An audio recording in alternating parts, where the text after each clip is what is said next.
cap names which are coming under pressure is HUL, down about 2%. And in fact, there was a note, or rather quite a few notes this morning talking about how volume growth in Q3 is going to be flattish or just around 2 to 3% because there hasn't been any meaningful uptick on account of festive sales. And in fact, the inventory seems to be high.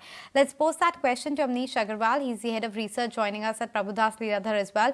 Amnish, what's your view on HUL and the rest of the FMCG players, whether in ITC, etc.? Do you think in terms of the sector churn that we are seeing, these FMCG companies will not be in those top 3, top 4 bets that investors would be looking at actively? You see, we have been having what you can say, underperform or not in our model portfolio, we are actually having lower weightage to the consumer sector from quite some time, and that too, the weightage is lower more for the consumer staples. Now, if you look at say past 2-3 quarters, the volume growth has been below par and mainly impacted by the slower than expected recovery in the rural demand. So that is one. Secondly, particularly in the previous quarter, the margin expansion, which was being anticipated on account of lower raw material prices, that has also not been to that extent. Now, given the backdrop that the rural demand is tepid, plus most of the large companies, they are facing increasing competition from the unorganized, smaller or regional players, has put these companies in some sort of a tight situation in the near term. So I think given this kind of a scenario and the fact that the stocks are still trading at maybe barring 1 or 2 stocks here or there, the P multiples of most of these stocks are not cheap. So I believe that in this sort of a scenario, any significant re-rating for the major consumer stocks looks unlikely. No re-rating for some of these consumer names, but do you think re-rating that we have seen in the power stocks is just going to multiply from here on further? I mean, the move on Tata Power today is nothing short of spectacular. You see, this is a classic, I would say, churn which is happening, and it is not, I would say, a one-day affair. Because if you look at, say, particularly from the last maybe more than 10 years, there was a very easy trade that sell the asset-heavy companies and buy the asset-light companies or the companies where the, I would say, the balance sheets are lighter or better. For example, you look at consumer stocks, you look at banking, okay, particularly the private banks or some of the other such sectors where the return ratios were good and the capital requirements were lower. So all these sectors, they remained in limelight for considerable period of time. However, I think for the past few months now, I think that I would say a classic sectoral churn is happening where some of these PSUs, some of these, I would say asset-heavy companies, they are coming into limelight. And given the fact that the economic growth in India is happening and there is a requirement of power, for example, the power demand is increasing in say something like mid to high single digits. So that is a perfect recipe for, I think, growth of some of these power companies, because the power consumption in India overall is low, and particularly if you look at the way now electricity has reached practically every village of the country, and as people they start using more of the appliances, more of, you can say, white goods and all, the power demand is only going to increase. So power stocks, I think in the near to medium term, they might remain firm because the gestation period to setting up these projects is also considerably high. Today, of course, is the last date for retail viewers to perhaps tender in the TCS buyback if they want to, though it doesn't seem there's much money on the table as far as TCS is concerned. But what's your view on the sector? Is this the good time to probably start adding? Because probably you'll get it at the bottom. Third quarter earnings are not going to be great in any case on account of seasonality. Or just wait out, maybe next year is the time that one should look at getting into IT again. Amnish, the question is for you. Okay. So you see, IT services has been underperforming from quite some time. And we have seen recently Tata Tech IPO did well, but companies like Tata Tech, LTTS, Cyient, KPIT, they are into a very niche segment which has been growing at a pace which is much faster than the overall IT services industry. Now, IT services, their fortunes are directly linked to what happens, particularly in the US and European economy, and Europe particularly is under a lot of pressure. Whereas the US has still, I would say, done better and it has held on to, but the visibility in terms of growth still remains muted for the next 1 or 2 quarters.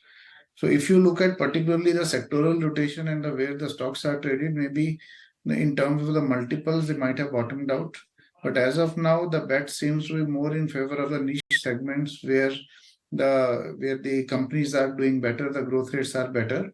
However, I think maybe a couple of quarters down the line, the fortunes of the other biggies like Infi, TCS, etc., will also yeah, start improving with the growth rates inching up. So I would say that some of these names may be considered from, say, next 6 months or a 12 months viewpoint, particularly on dips when the valuations are on the right side and the news flow is on the negative. The take coming in 90s right now. But Amnish, are you spotting any other contra trends in the market? You see, one contra trend, I would say rather there are several contra trends like I have highlighted in my previous, you can say, discussion with you also, and which is very clearly visible today when we talked about, say, the tepid consumer demand. So if you look at, say, again, your like your PVs are doing well, even premium autos in two-wheelers are doing well, jewelry is selling well, but at the similar, you're in the similar vein, the consumer staple companies are not doing well. Even the QSRs are not doing well. So this is clearly some sort of a shift of spending which is happening as far as the consumer wallet is concerned. So this is one trend which I'm very clearly witnessing, that the discretionary segment or certain segments are gaining, whereas you can see the common things are not selling. The second trend which is very clearly visible is with regards to the rural demand. Post-COVID, the demand actually never came back like it used to be earlier. Then we were pinning hopes on, say, last year that the crop prices will be higher. Then this year El Nino has come. So somehow, somewhere, the things again shifted to that it being an election year, the government will increase the spending, and then the demand will come back. But somehow, I think that has not translated to that extent.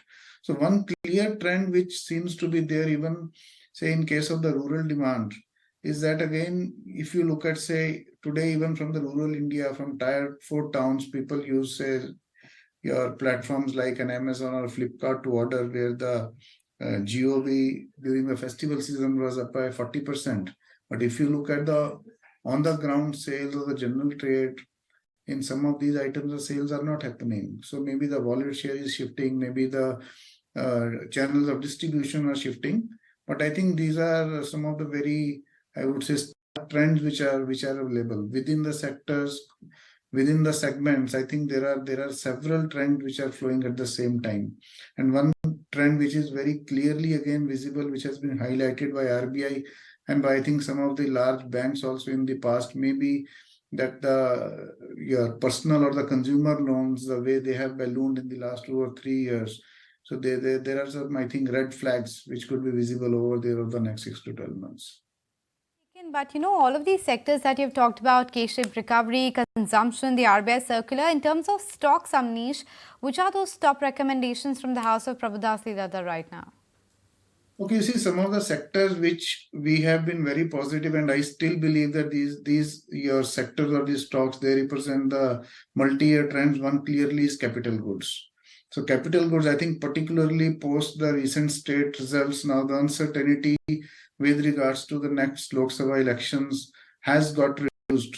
And so I believe that all the, you can say, your capital goods companies, whether they are on the engineering side, railway side, defense, so these all companies should continue to do well. So we are there. I think we have liking for, say, Siemens is there, even Hindustan Aeronautics looks good, Carborundum looks good. So I think the pack in general, the entire your capital goods is one pack which looks very interesting to us. In addition to it, hospitals is another segment which we are very positive about. And one of the stocks which have been pitching to investors has been Max Healthcare, where there's a lot of brownfield expansion which is coming into play next year, and I think the stock should do well even from the current levels. So I think these are two baskets, and then private sector banks are there, where the valuations are, I would say, at a multi-year low. And on the consumption side, we have been pitching for some of the discretionary names, although whether it is a Titan or an Avenue Supermart, these are not cheap in terms of valuations. But just hold that thought. There's important flag. Again, winding up for the day. Kunal Naresh will see you all.